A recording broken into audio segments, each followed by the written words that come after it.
Hey guys, in this video, I'm going to talk to you about the entire 2022 WWE pay-per-view schedule that was released just yesterday. Let's do it.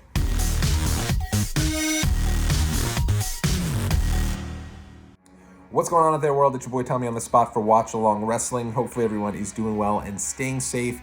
Great to be with you here today. If you know there's one thing I love, it's live wrestling.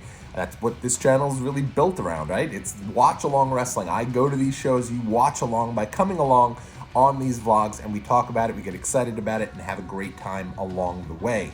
Well, typically when WWE announces one of their big shows, maybe Wrestlemania, Royal Rumble, they usually make a big deal out of the venue announcement, typically about 6 weeks, maybe 2-3 months ahead of time. You hear where these events are going to take place, and it's usually a pretty big deal. Well, yesterday was a massive deal because not only did they announce where the location for Royal Rumble was going to be, Wrestlemania, Summerslam, but they announced the entire schedule for 2022, and I'm actually really excited about this.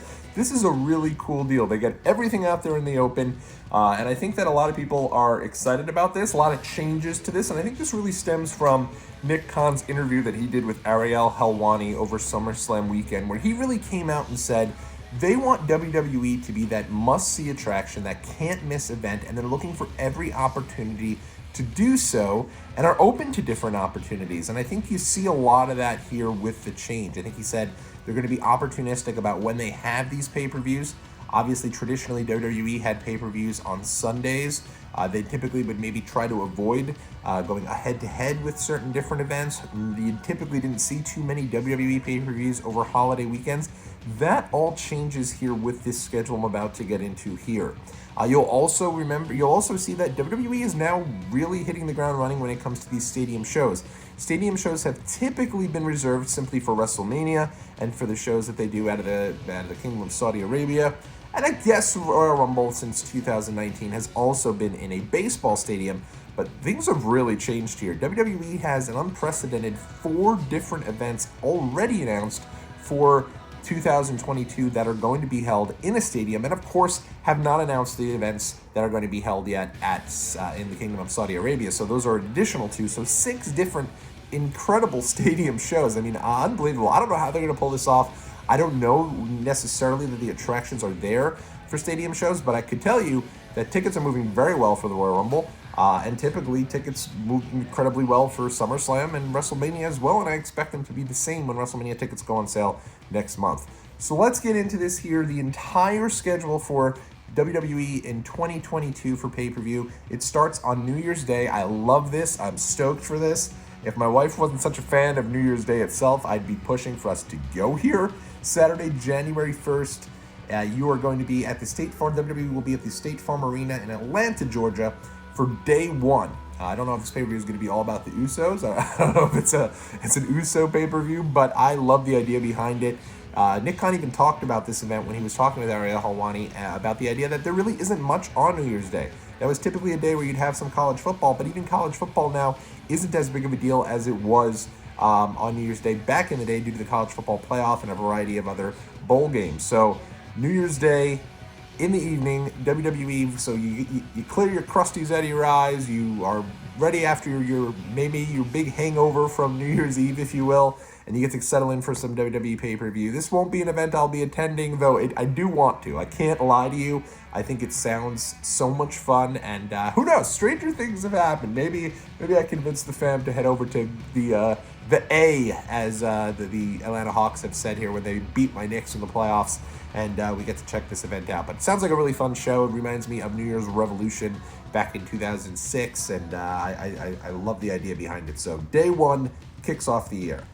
Obviously, January 29th, the Royal Rumble will be coming to the Dome at the American Center in St. Louis, Missouri. Huge venue here for the Royal Rumble. With over 60,000 capacity. I'm not sure WWE is going to be putting up that entire capacity. Seems they haven't put everything on sale just yet. But they did, for Summerslam, they actually had blocked off about half the stadium and then decided to switch up the typical staging arrangement for SummerSlam. So I think that'll be interesting to see if for the Rumble they decide to do something like that and maybe put the rest of the seats on sale. But they've already sold over 20,000 tickets for this event. Should be great. The Rumble itself sells itself. It's the one event where they should put it in a dome. They should put it somewhere. I think it's a reminder that the entrances are the best part of wrestling, the pops and the excitement and the surprises, and all of that comes with the Royal Rumble. And I think actually having 2 Rumbles has doubled the excitement for that. Now, if you get a bad one, you still got the second one that might come through for you. So great to see the Rumble back in front of live fans, and that will take place at the Dome in St. Louis and should be a lot of fun. Then there's no announced event between Royal Rumble and WrestleMania. With that said, and I should also point out, I didn't even mention this, first 2 events that we've announced thus far, both events are held on Saturday. That changes things up quite a bit. WWE has always been a Sunday pay-per-view event company. I think the only non-Sunday events they've done are more recent events like SummerSlam this past year, and then obviously the first night of WrestleMania the last couple of years. But other than that, they've been strictly Sundays, other than your Taboo Tuesday, I guess, back in the day, or this Tuesday in Texas. So interesting to see WWE going with this Saturday show. I know it's a lot better, a lot more convenient for folks, certainly that are traveling. From a vlogger perspective who goes to these shows and vlogs, it definitely makes a lot more sense. Theoretically now, I could head out there on a Friday night after work, get there for the show on a Saturday, and pop back over on a Sunday. It's something that can happen. I don't necessarily know that it will, but that is an option. So from a vlogging perspective, it makes sense, and from a vacationing perspective, it does. From a perspective of folks outside of the U.S. who have to stay up super late for these shows, it's definitely better for them as well. From a viewing perspective of someone who has a wife, has kids, has family, that whole deal, it's much more difficult, honestly, to watch pay-per-views on a Saturday than it would be on a Sunday. Sunday for me is, you can have everyone kind of rush home on a Sunday to watch the show. You're getting ready for work the next day anyway. Saturday's a lot harder in terms of getting people home, especially with freaking Peacock not having a start the event from the start option. So when you kind of jump in the middle of it, like you typically would do with WWE Network, having to be there and watch the show in live time, Sundays are definitely easier than a Saturday typically would be.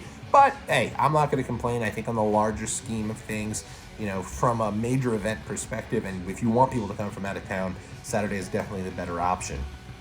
Continuing that mold with Saturday. So no event has been announced between Royal Rumble and WrestleMania. Traditionally, though, February has been when WWE has had their shows from the Kingdom of Saudi Arabia. They've said that is a TBA, so that will be a pay-per-view, and I do think that'll end up being one of those shows there. I guess it's not Crown Jewel. I guess whichever one typically is in February will be the show they do from there. WrestleMania this year will be a 2-day event. I'm, again, not huge on this, and I recognize that a lot of people love this idea. For me, it's overkill. It doesn't feel like one combined show when you're doing it in 2 different days. But, hey, it is kind of a sign of the times. At the same time, I was the same guy who didn't love sitting at WrestleMania 35, asking my brother-in-law after John Cena came out how many matches were left, and him turning around and saying 11 when I was expecting 5 or 6. So I get it. It's become a huge event. More people can be on the show, and it's a much more pleasurable viewing experience to sit through 8 matches than it is to sit through 16, 17 matches. So I get it. So in any event, Saturday, April 2nd, wish my wife a happy birthday. She'll most likely be at AT&T Stadium to ring in another birthday, as WWE will be returning to Dallas, Texas on both April 2nd and April 3rd. So 2 days of WrestleMania there. And this will be the first time they do a 2-day WrestleMania event where it would and should be the entire WrestleMania experience. I expect access to be back. I expect travel packages to be there. They did travel package for Royal Rumble, which maybe I'll get to in a different video.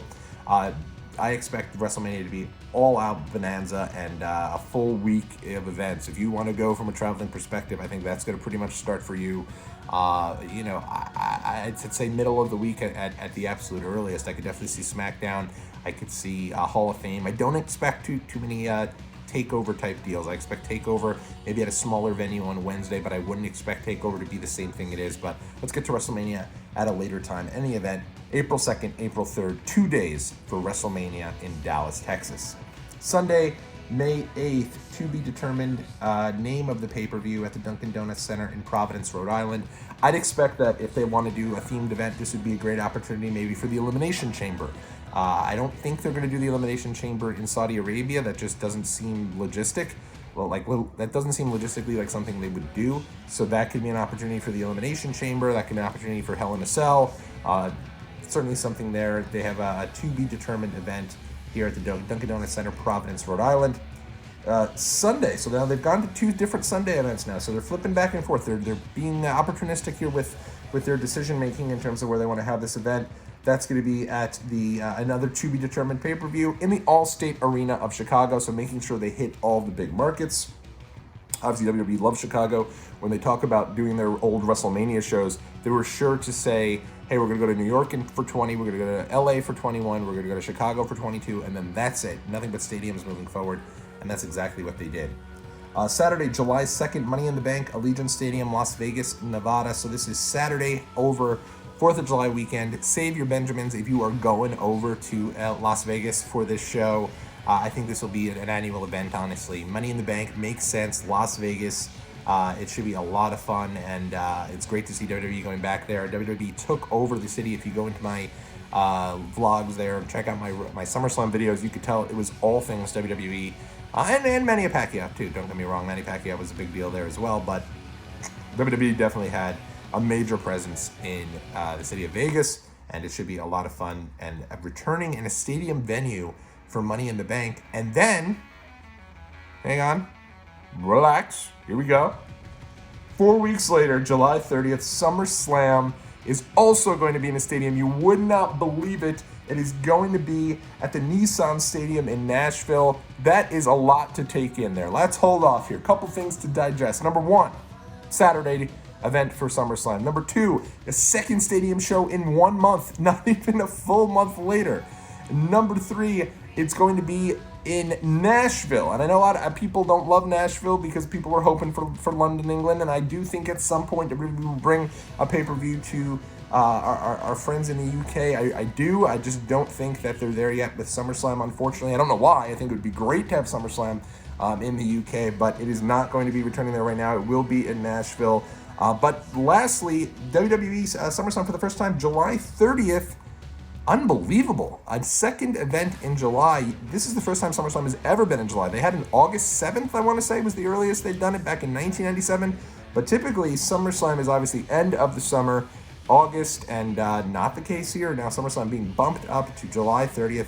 Big news there. Nissan Stadium, home of the Tennessee Titans.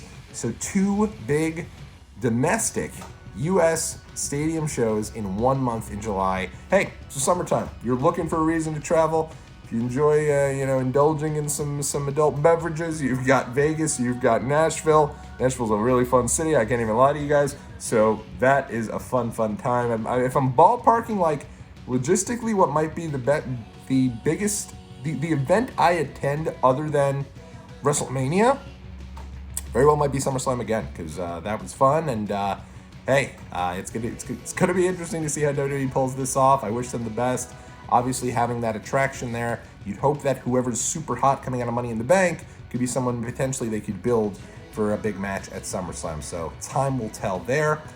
Then nothing else announced from July 30th until September the 3rd.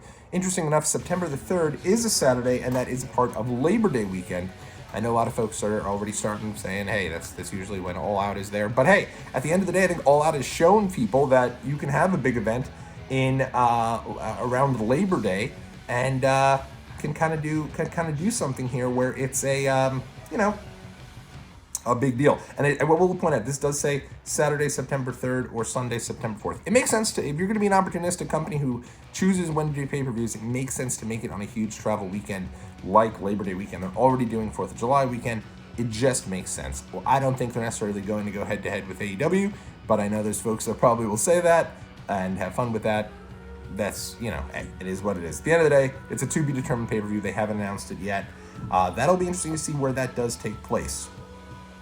Another to-be-determined event in the kingdom, most likely, I'd say, in the Kingdom of Saudi Arabia. They didn't say that, but you figure they just had Crown Jewel in October, so an October pay-per-view to be determined makes sense. And then Survivor Series, November the 20th, final event of the year.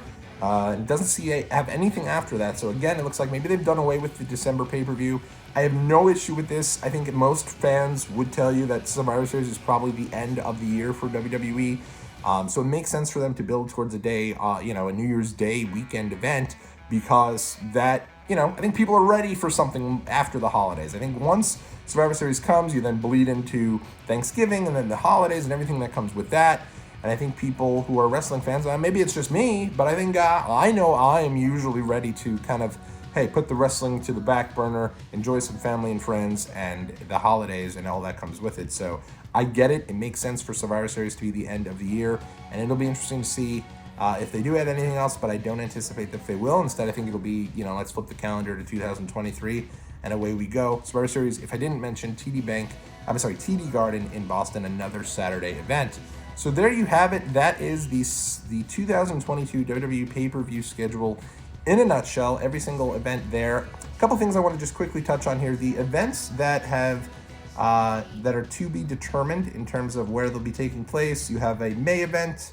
You have I guess the only event really without a venue is that one over Labor Day weekend.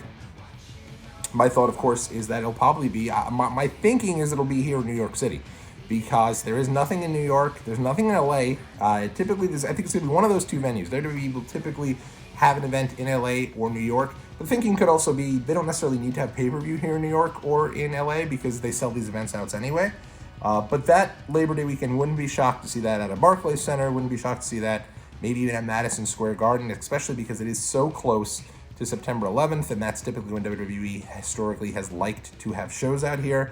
So maybe that's what they'll do. So it'll be interesting to see where things go from here.